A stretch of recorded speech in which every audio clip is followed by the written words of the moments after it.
Bom dia. Bom dia, presidente. Tudo bem? Por enquanto, estou vivo. Prazer em revê-lo aqui comigo o Marcelo Hollenberg, que é o editor de cultura do Jornal da USP, que já entrevistou o senhor algum tempo atrás sobre 64 na USP, e o Roberto Carlos Gomes de Castro, que é o editor assistente de cultura. Bom dia, nós vamos fazer questões a respeito do seu caro professor Florestan Fernandes, tão importante na sua formação acadêmica e política, e completa 100 anos centenário, agora em julho, 22 de julho. Quando o senhor foi eleito, o senhor fez um discurso de despedida e apresentação de programa no Congresso, e, ao longo do discurso, o Florestan Fernandes se aproximou do púlpito, o senhor desceu do púlpito para cumprimentá-lo e voltou depois para continuar a fazer o seu discurso. E depois ele, falando com a imprensa sobre o senhor, ele disse: eu crio tigres, eu não crio gatos.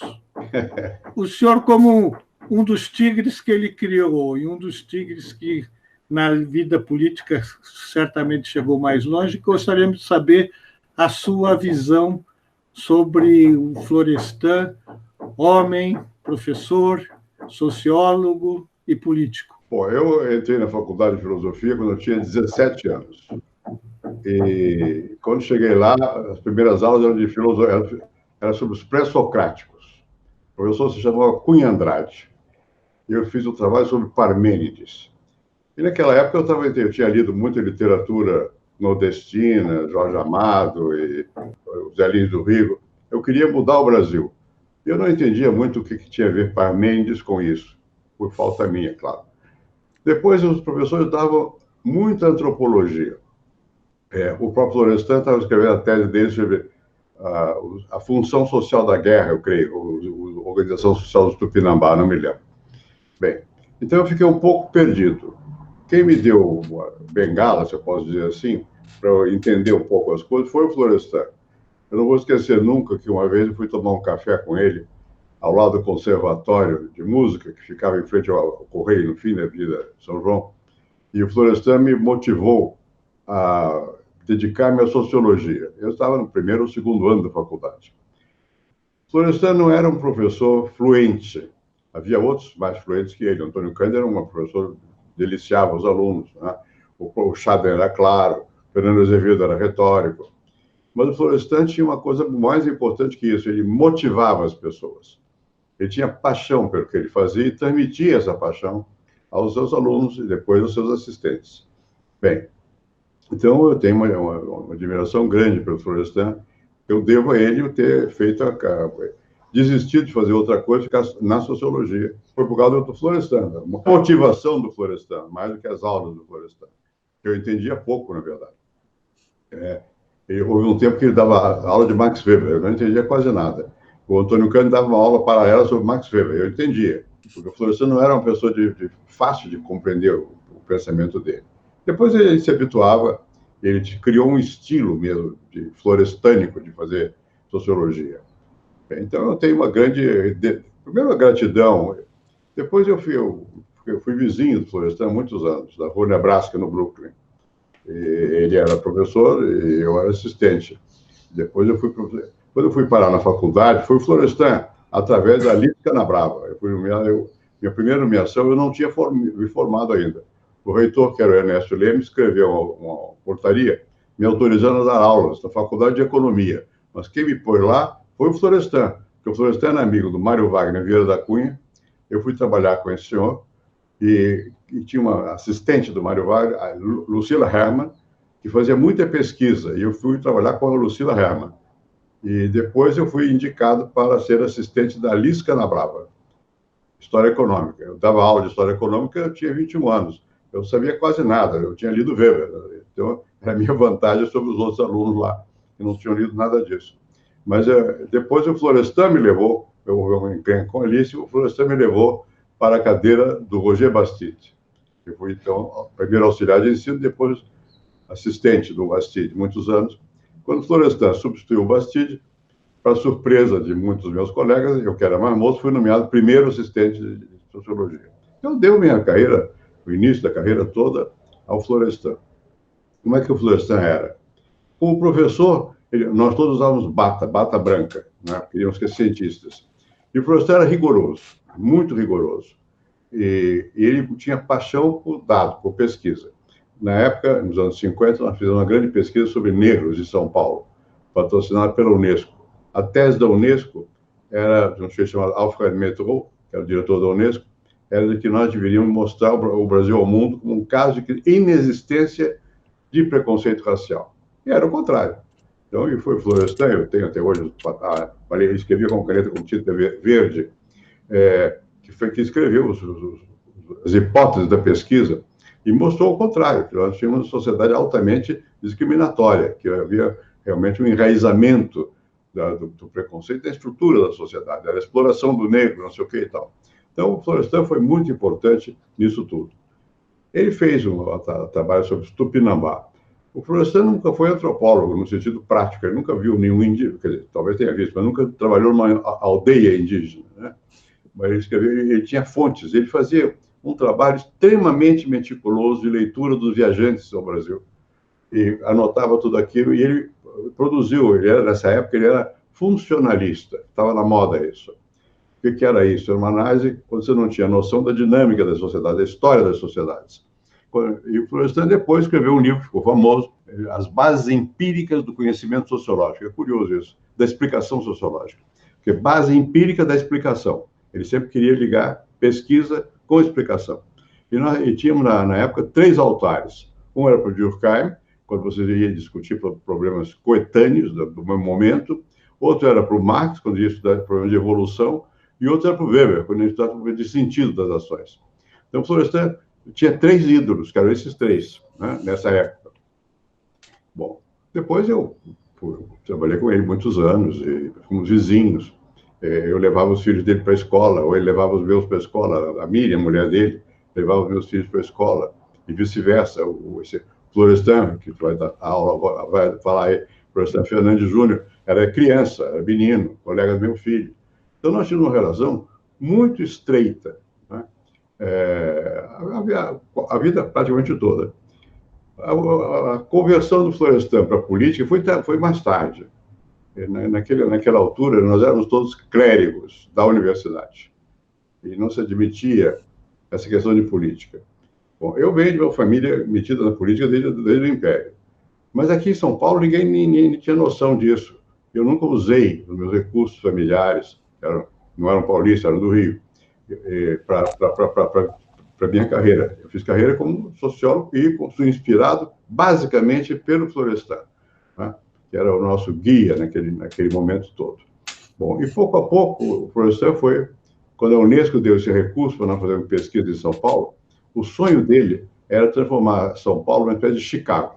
Os sociólogos de Chicago tinham feito vários estudos sobre criminalidade, vários aspectos da vida urbana de Chicago. O Florestan queria fazer isso com São Paulo. Ele tinha um grande conhecimento de folclore. Ele tinha escrito sobre as trocinhas do Bom Retiro, não sei de onde, brincadeira de criança, né? E o Florestan tinha uma coisa... A minha casa tinha telefone, na Rua Nebraska, porque meu pai tinha sido deputado, eu era deputado, no Rio. Eu tinha um telefone. Ele não tinha, então ele via todo dia de manhã lá em casa. E ele nos acordava, a minha e a Ruth, ele ia ao quintal, e pegava a janela do nosso quarto para o quintal e fazia um barulho para nós acordarmos. Porque ele ia telefonar. Mas ele não queria telefonar, ele queria conversar. Então telefonava, porque geralmente o Paulo Duarte, que era redator-chefe do Estado de São Paulo, e depois, naquela altura, mais tarde, teve a revista Anhembi. O Florestan era muito ligado ao Paulo Duarte. Não ideologicamente, mas escrevia para o Paulo Duarte e tal. Havia uma relação muito grande entre eles. Bom, então o Florestan era um amigo, na verdade. Ele passou a ser um amigo. Eu era assistente dele e tal. E depois, enfim, eu tenho o dever não só de gratidão, mas aprendi com ele. O Florestan era uma pessoa que fazia pesquisa. Ele nos ensinava que não adianta você ter grandes interpretações se você não tem o dado para demonstrar suas interpretações. Era isso que ele fazia. E fez muito bem, a vida inteira. Eu acho que ele marcou, ele criou. Ele tinha uma outra característica, que eu acho que é importante. Ele criava a escola, ele ajudava as pessoas, formava as pessoas, né? E naquele tempo, nós todos andávamos de bata branca, como eu disse, e a gente assistia a aula do catedrático. Ele e o Antônio Cândido assistiam do Fernando Azevedo. E eu assistia do Florestan, primeiro do Bastide, Roger Bastide, fantasiado de branco, com uma bata. Mas nós assistíamos a aula, dele, um assistia do outro, né? Enfim, era um momento quase monástico. Política não era uma coisa bem vista nessa época da universidade. Meu pai era deputado e ninguém tinha muita noção disso, não. E nem das minhas ligações de família, isso não era uma coisa que se valorizasse, corretamente não se valorizava. Bom, o Florestan só teve uma ação, o que eu me lembro, naquela época, quando nós nos lançamos na defesa da escola pública. Aí sim, aí houve uma grande campanha, nós falamos com os sindicatos, eu mesmo fiz discurso em sindicato, Florestan, Fernando Azevedo era o grande inspirador, Anísio Teixeira, não sei o quê, e tal. Mas o Florestan, se dizia que ele tinha tido uma ligação com os trotskistas, o Saqueta chamava-se o chefe, né? Era amigo dele. Mas não aparecia nas aulas, ele não era, nem mesmo o marxismo não aparecia. Não fomos formados, digamos, sobre uma bandeira ideológica, não era isso, era bandeira sociológica. A participação do Florestan na vida pública foi mais tarde, quando ele foi pelo PT, eu creio, para a Câmara, e eu era senador, já era senador, portanto, muito mais tarde, né?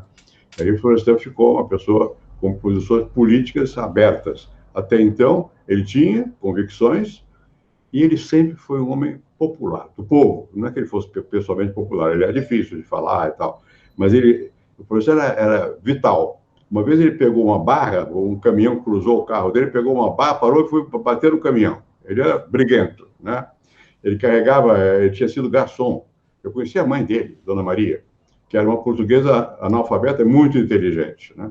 Muito inteligente. Então, o Florestan tinha uma espécie de rancor positivo, não negativamente que eu estou falando isso, que motivava uma ação contra os dominadores, né? Isso era autêntico no Florestan.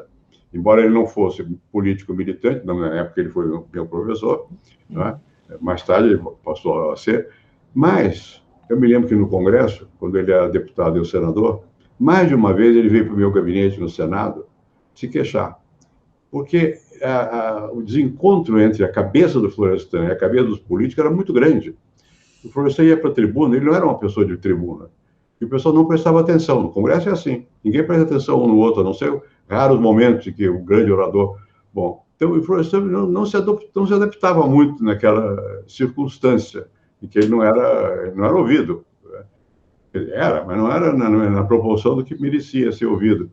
Enfim, ele teve uma participação na vida política, mas não creio que tenha sido o melhor momento da vida dele. O melhor momento da vida dele foi como catedrático, professor. Presidente, o senhor, como sempre, já fez uma longa exposição sobre a vida do Florestan, e agora nós vamos aprofundar alguns dos pontos que o senhor já citou. Marcelo Hollenberg agora está com a palavra. Presidente, bom dia. Bom dia. Obrigado. O senhor mencionou, e o senhor já falou muito bem do Florestan como professor, como esse formador de tigres que o Serrano comentou, né? Mas o senhor mencionou que ele desenvolveu um método florestânico. Né? O que seria isso exatamente? Quer dizer, o que o distinguia dos outros colegas? A primeira era a devoção aos alunos que ele tinha. Ele criava grupo, né? Criou escola. Mas, segundo, o Florestan tinha uma competência muito grande em antropologia, em sociologia e até mesmo em economia. Ele era florestânico nesse sentido, abrangente. Era um grande trabalhador.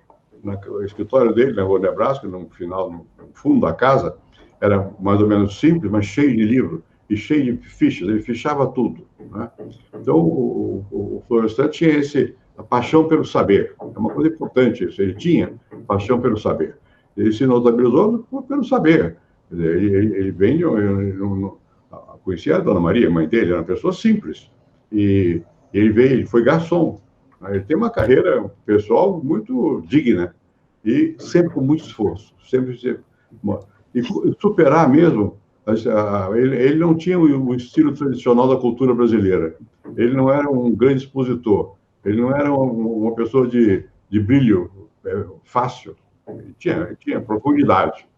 E ele explorava esse lado da profundidade.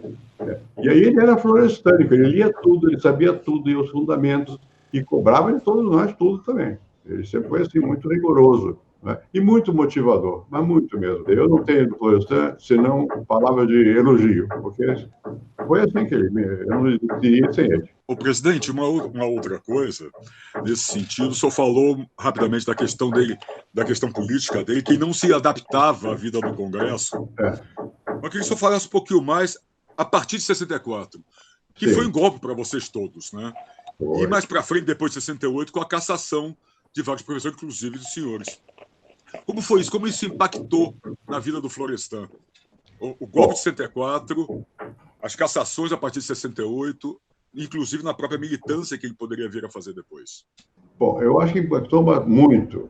Primeiro, eu nunca imaginei, nem eu também imaginava isso, que alguém ia nos tirar da universidade. O Florestan era homem da universidade. E, de repente, ele foi expulso da universidade, né?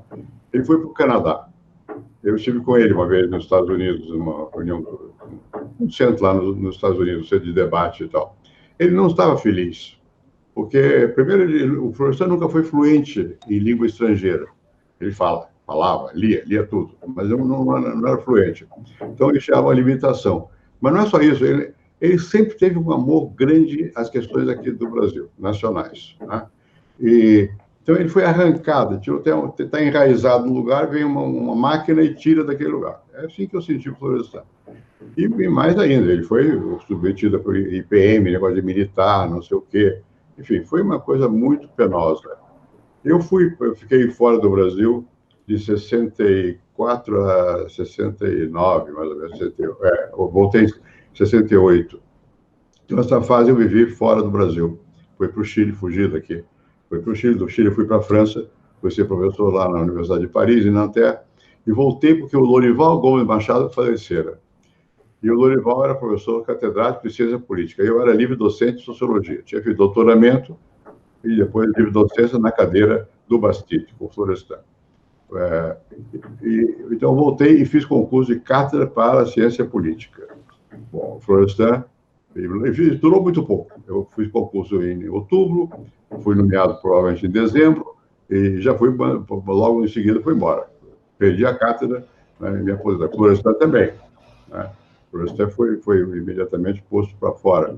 Eu me lembro de morar nessa época no Morumbi, e eu tinha um Volkswagen, eu ia de Volkswagen da minha casa para o campus da universidade, e de repente eu vi pelo rádio. Começaram as cassações e tal.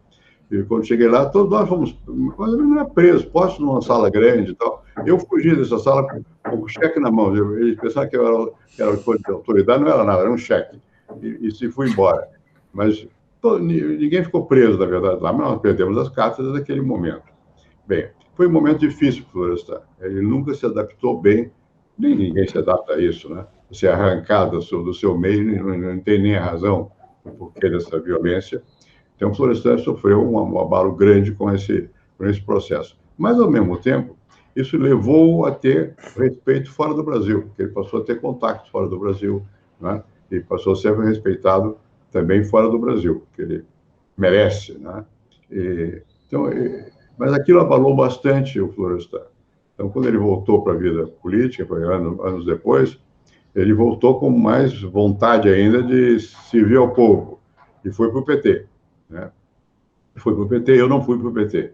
Eu já tinha mais experiência dessa coisa política, não estava de acordo naquela época, porque o Lula foi para o PT por acaso.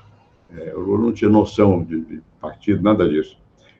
Ele disputava era com o presidente do sindicato de Santo André. Ele era presidente do sindicato de São Bernardo. O de Santo André tomou uma posição, ele fez um congresso de metalúrgicos, e aí que inventaram, foram os trotskistas que inventaram o Partido dos Trabalhadores. O Lula, por falta de opção, entrou para esse Partido dos Trabalhadores. Bom, mas eu tinha muita ligação, nessa época, com as greves, não sei o que lá e tal. E o Florestan se entusiasmou e entrou no PT. Ele não era de temperamento de liderança política propriamente dita. Ele era um líder intelectual, né? E um enraizamento popular, sem dúvida nenhuma. Uma vinculação real, afetiva, com o movimento popular. Ele tinha uma certa desconfiança, com algumas razões, das classes dominantes. Mas ele era basicamente um sociólogo, um intelectual, e passou a ser respeitado como tal. Do Canadá, ele foi professor lá, depois eu vi nos Estados Unidos, ele teve aceitação na medida em que ele era um intelectual. Na vida política, ele nunca teve um papel de grande projeção, né? O PT reconhecia, claro, ele era um valor, né? Ele teve papel importante na lei de diretrizes de base, educação, aí ele entrava, né? O Darcy Ribeiro, que foi colega nosso e tal, foi senador. Então, mas, bom, depois eu já me lembro menos, porque eu fui para um caminho, ele foi para outro, na vida política, eu fiquei presidente da República. Quando o Florestan adoeceu, eu fui mais de uma vez visitá-lo no hospital. Ele estava mal, né? O hospital em Brasília. E ele estava mal. Quando ele morreu, a Ruth, minha mulher, veio para São Paulo, porque eu era presidente, não podia sair naquele momento. Mas eu senti muito, porque o Florestan, para mim, foi fundamental. Como pessoa, além de ser um grande sociólogo, além de me dar a mão na sociologia, como pessoa. Porque o Florestan era um jeito correto, né? Ele tinha brio, e às vezes ele parecia um touro zangado no pasto. Ele começava a fungar e avançava, né? Intelectualmente e também, até fisicamente, se fosse o caso. Nunca vi isso, não. Enfim, eu acho que foi quem criou a escola em São Paulo foi o Florestan. Presidente, o senhor também já mencionou isso, mas eu gostaria de abordar mais um pouquinho sobre a sociologia do Florestan, os fundamentos da sociologia do professor Florestan, quais são os grandes autores que estão na base do pensamento sociológico do professor Florestan. Para começar, o Florestan ele tinha traduzido um livro do Marx. Uhum. Então ele conhecia razoavelmente. Bom, depois ele foi se aprofundando, ele conhecia muito antropologia, muito, os ingleses especialmente. Nasceu na Polônia, mas é inglês, Malinowski, Radcliffe Brown, essa gente toda o Florestan conhecia bem. Por quê? Porque o Florestan, além de ter sido aluno da Faculdade de Filosofia, onde nós tínhamos influência dos franceses, ele foi aluno da Escola Livre de Sociologia e Política, onde ele tinha influência de outras correntes, especialmente americanas. Um grande amigo dele chamava-se Herbert Baldus, é um alemão, que é antropólogo. Então, o Florestan tinha um domínio muito grande de antropologia também. Ele conhecia antropologia, tinha alguma noção de economia, ele lia muito um autor francês que hoje ninguém chama Simian, La Monnaie, les Crédits et pas quoi. Eu não me lembro mais exatamente o título do livro do Simian. O Florestan conhecia bem o Simian, conhecia alguns autores clássicos. Bom, e conhecia naturalmente, como todos nós tínhamos que saber, de Durkheim e Weber, né? Bom, Weber era a paixão, num dado momento, de todos nós lá, não sabíamos muito bem por quê. Bom, e o Florestan resolveu o grande dilema nosso, que ele botou cada autor para uma coisa diferente, os fundamentos empíricos da explicação sociológica. Os livros mais importantes dele talvez seja a Função Social da Guerra entre os Tupinambá. Essa Função Social da Guerra entre os Tupinambá, o método que ele usa aí é funcionalista. O funcionalismo era uma corrente antropológica, né? Porque você não tem noção da história das tribos, você analisa a função social dos vários elementos culturais e organizatórios, etc, etc. Então, o Florestan fez isso com os Tupinambá, pegando os autores, como já disse aqui, os viajantes que vinham aqui e recolhiam. Depois, ele estudou a guerra entre os Tupinambá. Por que a guerra entre os Tupinambá? Então, ele tem uma explicação social da guerra nos Tupinambá. Só quando ele foi para essa pesquisa sobre os negros, é que ele começou a ter uma noção já tinha, mas começou a usar outros métodos, né? É muito interessante analisar a evolução do pensamento sociológico do Florestan, né? E ele passou a ser mais conhecido pelo que ele fez depois do que ele fez no início. Mas o que ele fez no início é muito sólido. Tanto a Organização Social do Tupinambá, como especialmente a Função Social da Guerra, é muito sólido. Ele, uma moça chamada Gioconda Mussolini, um outro chamado Emílio Willems, que foi professor dele, que era alemão, Essa gente conhecia muito antropologia. O Florestan sabia muito antropologia. Havia um inglês chamado Firth, F-I-R-T-H. Ele, o Antônio Cândido usa nos Parceiros do Rio Bonito. Ele lidava com as ciências sociais. Depois é que veio um fechamento para a sociologia, mas era mais amplo do que sociologia, eram ciências sociais. Bem, e mais tarde, quando o Florestan, ele conhecia Marx. Eu me lembro que uma vez nós tínhamos um grupo aqui que estudou o Capital. Nós lemos o Capital de Cabral. E a História Crítica da Mais-Valia também. Mas levou 10 anos para fazer isso. O professor não gostava muito, porque ele tinha medo de que isso nos levasse a uma análise mais interpretativa do que baseada em dados. Ele conhecia, mas ele tinha medo que nós nos perdêssemos com discussões sobre dialética, não sei o quê. Eu me lembro que uma vez aqui, né, o Maria Antônia, ele perguntou, por que vocês estão lendo esse velho aí? Esse velho aí era o Lucas. Bom, ele conhecia o Lucas, é claro, mas ele tinha medo que nós nos perdêssemos das análises sociológicas, do processo empírico. Não sei. Agora, ele mais tarde, ele foi ficando mais solto nas análises, a partir do trabalho sobre os negros, né? Ele ficou ficando mais solto na análise, passou a se interessar por problemas do Brasil. Ele sempre se interessou, mas do ângulo mais estrito, do sociólogo de campo, ou do antropólogo. Aí ele passou a ser mais, com uma visão um pouco mais política. Nunca foi propriamente o ângulo que ele olhava para o mundo. Ele aderiu a certas posições, mais do que analisou essas posições. Mas, enfim, eu acho que, se você olhar em retrospectiva, você tem o Gilberto Freire. O Gilberto Freire tinha uma vantagem sobre todos nós. Ele sabia escrever bem. Era um homem capaz de fazer categorias gerais, universais. Casagrande e Senzala. Marcou. Não era o estilo do Florestan. O estilo do Florestan era o estilo de cavar terra, pedra, para descobrir alguma coisa lá dentro, né? E, portanto, era mais tortuoso no escrever também, no raciocínio. Ele nunca foi como...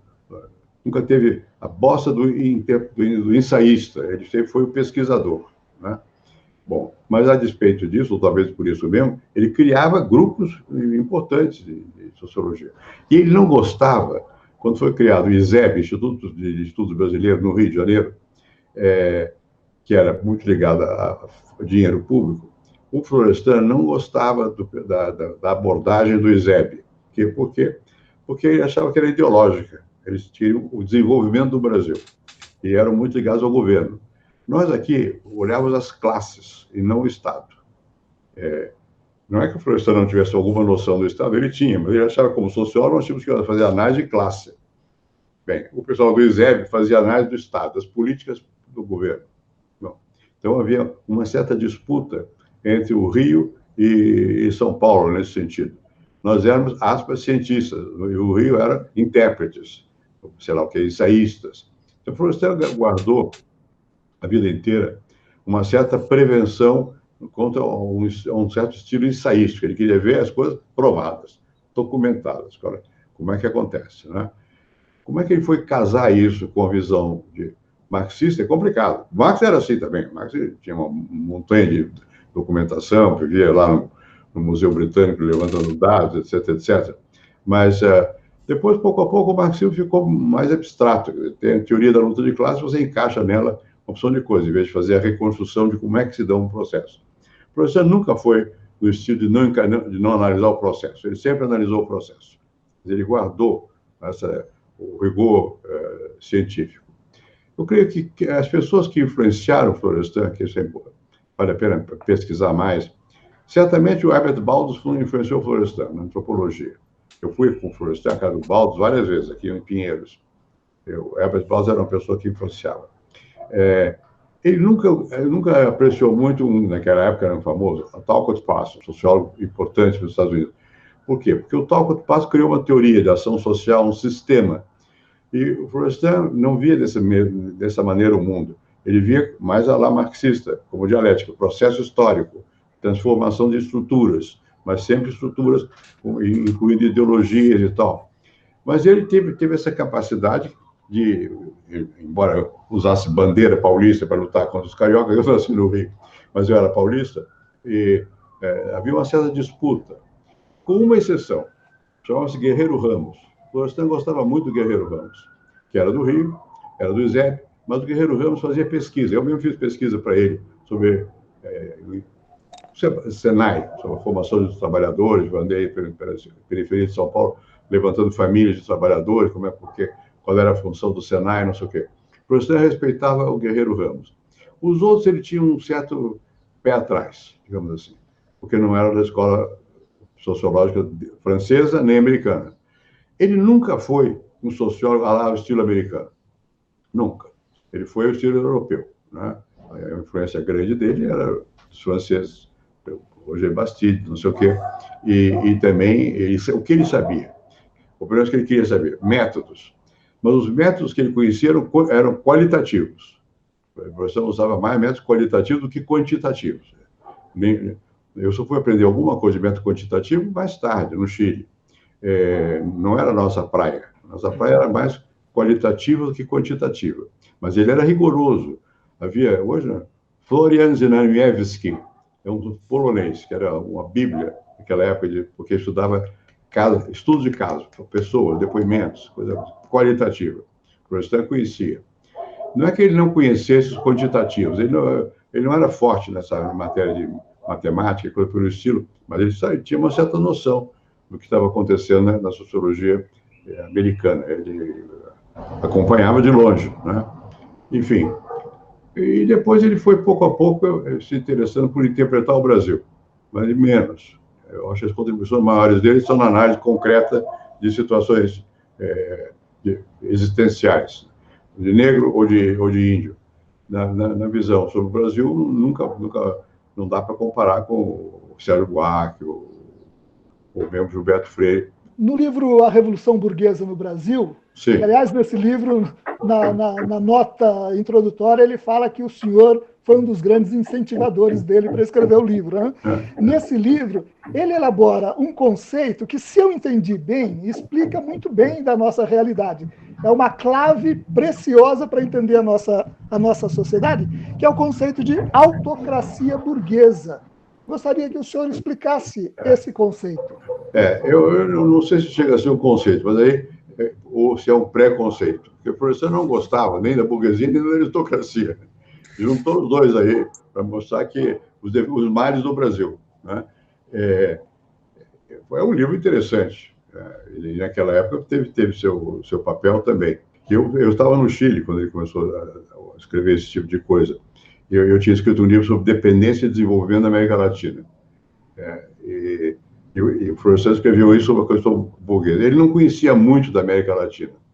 Eu conheci por força de necessidade. Nós aqui vivíamos entre São Paulo e Europa, e às vezes Estados Unidos. Não tinha nada a ver com a América Latina. No meu caso, foi um pouco diferente, porque eu fui obrigado a viver na América Latina. Então, o Florestan escreveu, e ele inventou esse conceito. No fundo, análise de classe e raiva de classe também, né? Que é um lado positivo. Ele tinha um sentimento anti, né? Revolução burguesa, porque ele tinha noção da revolução burguesa. O Marx falava disso. Bom, e no Brasil, a burguesia não fez revolução nenhuma. O que o Florestan mostra é por que não fez. Não fez porque tinha raízes oligárquicas, não eram propriamente aristocráticas, oligárquicas, né? E é um livro bom, crítico, sem dúvida. O professor, eu não voltei a ler há muitos anos as coisas, mas quando... Diga. Quais são os grandes livros do professor Florestan, na sua opinião, presidente? Eu acho que são os livros fundamentais dele a respeito do Tupinambá, sobretudo a função social da guerra no Tupinambá, e a explicação sociológica, os fundamentos empíricos da explicação sociológica. Porque aí mostra... Ele era um homem muito culto. E nós, naquela altura, no Brasil, nós líamos muitos autores alemães, Florestan também, né? Mannheim era o nosso grande inspirador, né? E Mannheim tinha escrito um livro sobre estilo de pensamento. Aquilo era muito importante para nós. E tinha um outro chamado Planificação e Democracia, Planejamento e Democracia. E o Florestan, como era socialista, por aí havia um caminho, né? Então, e ele conhecia muito esses autores. Ele teve uma formação igual a que nós tivemos, a melhor talvez, porque ele pegou uma época mais antiga, mas de qualquer maneira uma boa formação. Nunca foi influenciado, que eu me lembre, por Lévi-Strauss. Minha mulher, a Ruth, a primeira mulher, já morreu. A Ruth foi aluna do Lévi-Strauss. E o Levi-Strauss escreveu... Eu também nunca entrou muito em mim o negócio de Levi-Strauss, não, porque é análise estrutural dos mitos, não sei o quê e tal. O Florestan não era de fazer esse tipo de análise, ele era mais dialético, ele analisava o movimento, não a coisa rígida, não as estruturas paradas, né? O Levi-Strauss foi um grande antropólogo, mas eu prefiro ler do Levi-Strauss o livro dele sobre o Brasil, que é o livro de ensaísta sobre o Brasil, do que o livro de, propriamente, o sistema de parentesco, esse tipo de coisa que o Levi-Strauss escrevia. Florestan conhecia a antropologia, até isso ele podia conhecer, muito melhor que eu. Mas ele não via o mundo por aí, ele não via o mundo através de estruturas fixas, ele via o mundo como dinâmico. A esse que você referiu, é um livro que analisa o que é a emergência da burguesia no Brasil e do capitalismo no Brasil, né? E também tem uma outra coisa que precisa ser dita. Florestan foi a vida inteira socialista, mesmo que isso não transparecia nas aulas, porque nenhum de nós transparecia nada. A aula é aula. Outra coisa pelo menos era assim naquela época, né? Sabia-se que o Antônio Cândido era do Partido Socialista, mas ele fazia trabalho sobre educação. O Florestan dizia que tinha sido trotskista, mas não tinha nada a ver com o que ele nos ensinava. Ele ensinava sociologia. Só mais tarde é que ele voltou a ter posições políticas com respeito a questões do Brasil ou mesmo do mundo, né? Mas ele sempre foi. Nunca foi favorável ao capitalismo. Ele tinha raiva de classe, digamos assim, né? E ele elaborava isso, né? Com muito vigor. O que ficou em mim de memória do Florestan, além de amizade, que foi grande, é a questão de que ele era um homem rigoroso, com ele mesmo. O Florestan trabalhava muito tempo por dia. Ele ficava lendo sem parar e anotando, ficha o tempo todo, né? E ele pegava nossos trabalhos, nossos planos de pesquisa, ele escrevia à mão, corrigia, não sei o quê. Enfim, ele era professor, né? Não era professor no sentido de bom, de data, que traz massas para assistir a aula, mas era professor no sentido de formar o aluno. Ele formava a escola, né? Enfim, faz falta. Presidente, Florestan Fernandes participou fortemente de campanhas pela educação pública no Brasil. O senhor também participou, como disse, e também tem a figura do Fernando Azevedo, que agora vai sair um livro sobre ele a respeito. O que o senhor diria sobre a nossa educação hoje, diante dos desafios que nós temos e não são atendidos? Calamitosa, né? Veja, qual era a nossa preocupação? Começar Anísio Teixeira, Fernando Azevedo, os pioneiros todos, Lourenço Filho. Eles sabiam que ou você educa na escola primária todo mundo, ou você vai ter sempre uma sociedade elitista, uns que vão para frente, outros que ficam para trás. Bom, a campanha de escola para a escola pública, o Florestan e o Antônio Cândido participaram ativamente, inspirados por essa gente, Anísio Teixeira, Fernando Azevedo e tal, mas eles eram... E como? A participação era dupla. Nós fazíamos movimentos íamos ao sindicato, falar nos sindicatos, não sei o quê e tal, e íamos a Brasília fazer pressão nos relatores da Lei de Diretrizes e Bases, não sei o quê e tal. Então, era uma coisa abrangente. Mas, mais do que isso, aquilo era vital. Quer dizer, nós achávamos, e eu creio com toda razão, que era preciso começar pela educação fundamental. Se você não tem boa escola primária e fundamental, você não adianta. Os que são bons se salvam no mundo. E agora com a internet, mais ainda. O problema não é de salvar os bons, é salvar a média, né? E a média depende de você melhorar a base. Só que o Fernando Azevedo tinha essa visão de mais distantemente, mas tinha essa visão. Ele teve papel importante também, né? E mesmo o professor Fernando Azevedo precisa ser valorizado. Ele nos ensinava Durkheim, basicamente. Ele conhecia bem Durkheim.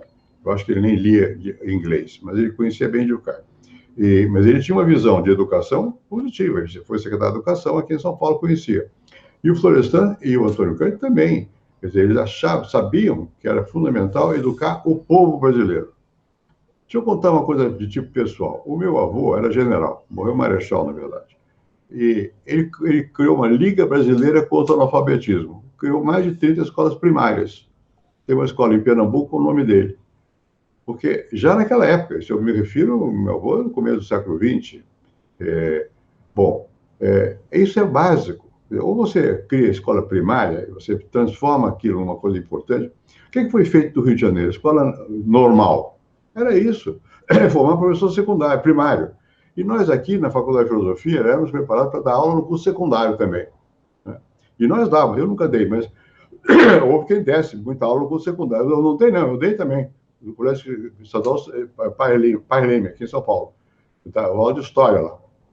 Bem, então, nós tínhamos essa visão quase missionária, de que é preciso você preparar, de compartilhar com os menos letrados o que você soubesse. Isso era missão, não era só uma teoria. Eu achava que era preciso fazer isso, né? Dar aula. Isso ficou muito incutido em mim. Por exemplo, quando eu dei aula na faculdade, eu já saía há tantos anos, nem me lembro, mas enfim, eu gostava de dar aula no primeiro ano do curso.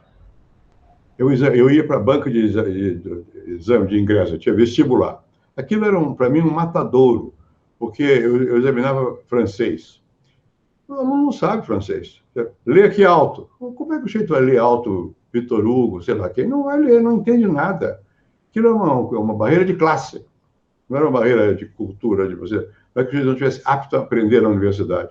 Ele não tinha tido formação em casa, não sabia, né? Então, essa coisa ficou muito dentro de todos nós. A necessidade de você se dedicar ao ensino. Eu estava dizendo que eu dei aula no curso de introdução. Por quê? Porque é nos cursos básicos você começa a preparar o aluno mesmo, de verdade, né? Para isso você tem que ter... Não é fácil dar aula, você tem que saber dar aula para aluno que não sabe nada, né? Bom, e isso lá para nós era fundamental. E o Florestan foi muito dedicado à campanha em defesa da escola pública, mas muito, né? Fernando Azevedo era o nosso grande inspirador, Eunício Teixeira, né? Aqui foi feito um centro de estudos, eu não me lembro como chamasse, aqui na cidade universitária, o Centro de Estudos Pedagógicos. Eu até participei de uma diretoria lá, mas não era eu a pessoa principal, só participava daquilo ali. O Dionísio Teixeira. Bom, isso era a nossa vida. E uma coisa que é preciso reconstruir é que naquela época nós vivíamos para a universidade. Não tinha nada que nos interessasse fora da universidade. A vida era dentro da universidade. Pode ser um defeito, se exagera muito, mas tinha uma virtude. A gente estudava, a aula era preparada. O professor alguém deve ter os cursos dele, que ele preparava os cursos, né? Então, e obrigava a ler. Tínhamos que ler. E tínhamos que ler em língua estrangeira. Quando eu era aluno, as aulas eram dadas em língua estrangeira, em francês especialmente, né? E quem não souber francês era perdido. Acabava aprendendo, então não tinha jeito, né? Bem, então, essa questão da dedicação do Florestan ao ensino foi básica. Ele foi muito amigo do Darcy Ribeiro, mais tarde. O Darcy vem da Escola de Sociologia e Política. Era uma pessoa de chispa, um jeito de talento muito grande, e muito menor formação cultural do que o Florestan, muito menos abrangente, mas muito brilhante na coisa, e muito dedicado ao ensino. Foi discípulo do Anísio Teixeira. Então, essa geração tinha noção de que você tinha que dar educação. Quando eu fui presidente, o que eu criei? Uma bolsa escola. Não era bolsa família, bolsa escola. Depois que o Lula mudou para família, era escola, que você dava dinheiro se a família mandasse sua criança para a escola. Isso vem do Florestan, vem do Antônio Cândido, vem do Fernando Azevedo, do Anísio Teixeira. Quer dizer, a escola é realmente fundamental.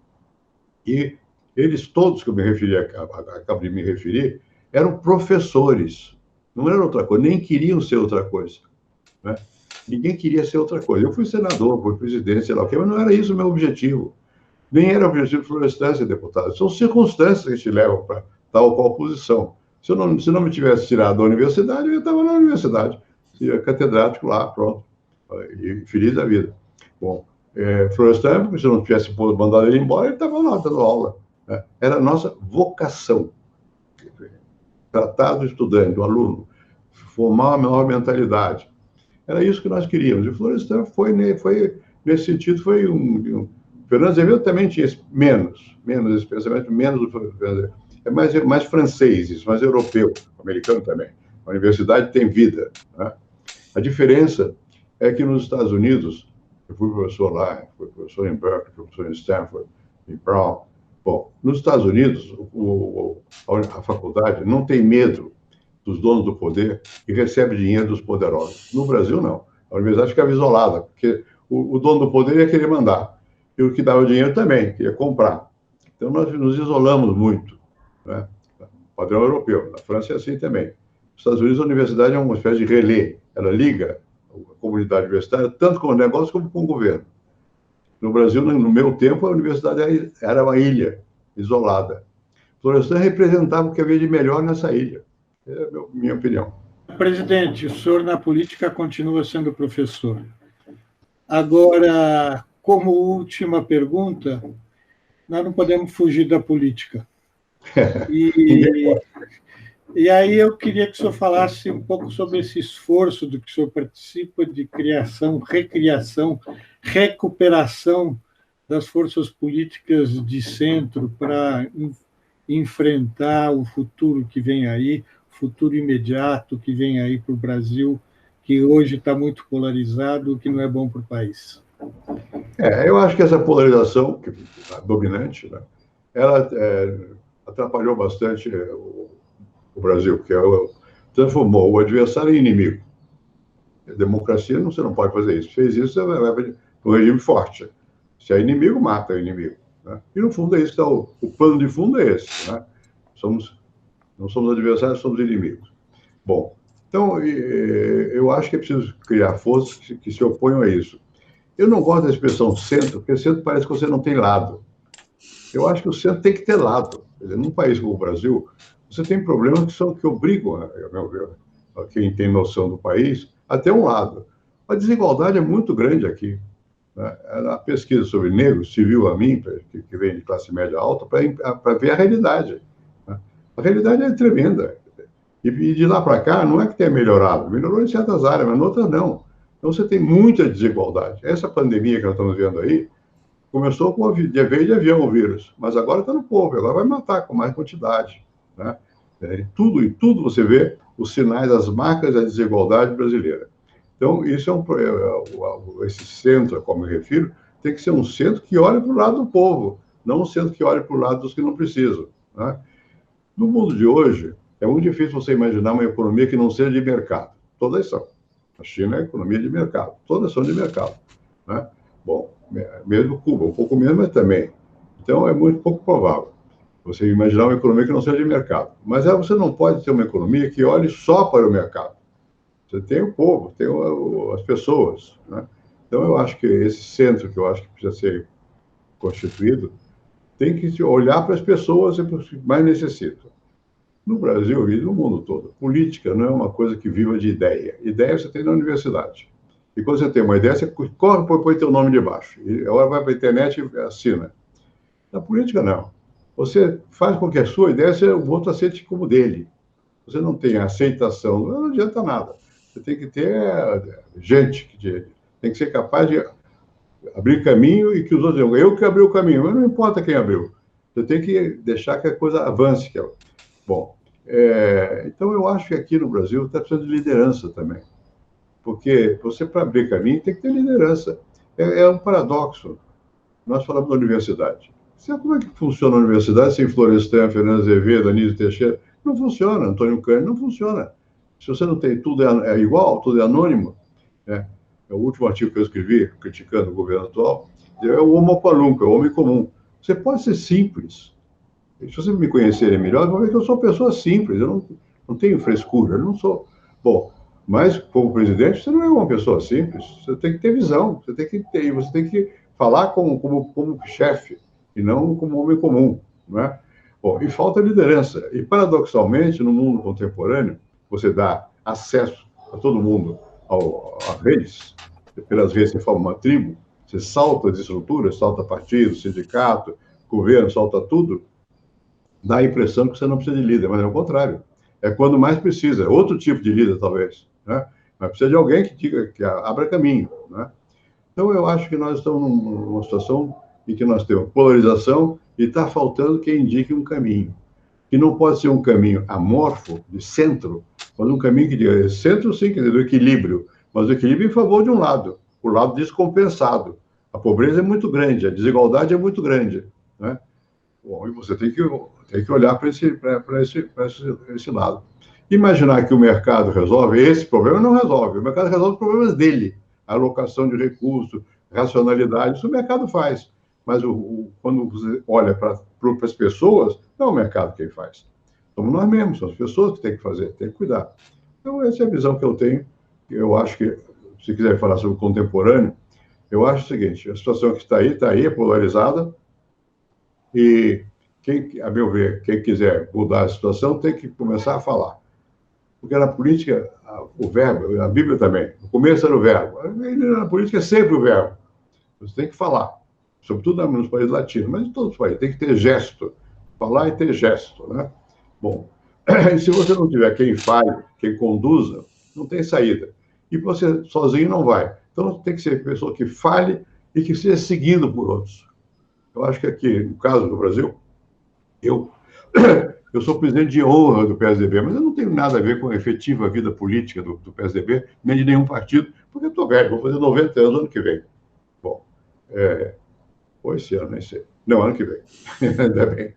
Bom, mas o fato é que eu já não tenho mais energia para esse tipo de coisa. Mas eu estou disposto a ajudar a quem tem a decisão de juntar gente contra o que está aí. Não, partido vai importar menos do que a capacidade de você ver alguém que diga, abra um caminho.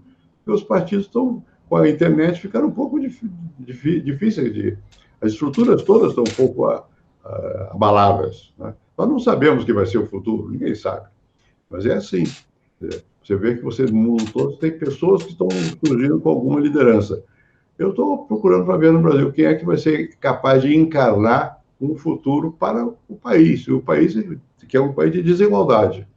Não pode ser um país só de capital, é um país de desigualdade. Então tem que balançar isso aí. Enfim, são votos de um velho. Fazer o quê? Presidente, são votos de um experimentado professor e político que deixou boas marcas neste país. Muito obrigado por o senhor ter iluminado a carreira tão importante do Florestan Fernandes. Muito obrigado por ter nos dedicado o seu precioso tempo. O Jornal da USP fica muito orgulhoso de tê-lo entrevistado neste momento e esperamos ter outras oportunidades nos próximos 5, 6, 7 anos para conversar de novo. Quanto mais tempo, melhor. A palavra final é sua. Não, eu só quero dizer o seguinte, se houve alguém que deixou marca na USP, foi o Florestan. Eu acho que ele deixou a marca forte, né? Eu tenho muito respeito pela USP, eu entrei, como disse aqui, quando tinha 17 anos, fui membro do Conselho Universitário por muitos anos, tinha até um certo papel lá no Conselho Universitário, e eu conhecia, hoje não conheço mais. Eu acho que a USP tem um papel grande na formação não só de pessoas, mas de pesquisas, de avançar e tudo mais. E se nós sabemos, se a USP foi capaz de fazer alguma coisa importante na área de ciências sociais, eu até diria que se eu cheguei a presidente da República, não chegaria se não tivesse a visão por trás de mim, o conhecimento que o Florestan tinha. Mas que foi com muita emoção que eu dei esse depoimento aqui a vocês. Boa sorte. Obrigado, presidente. Até o próximo.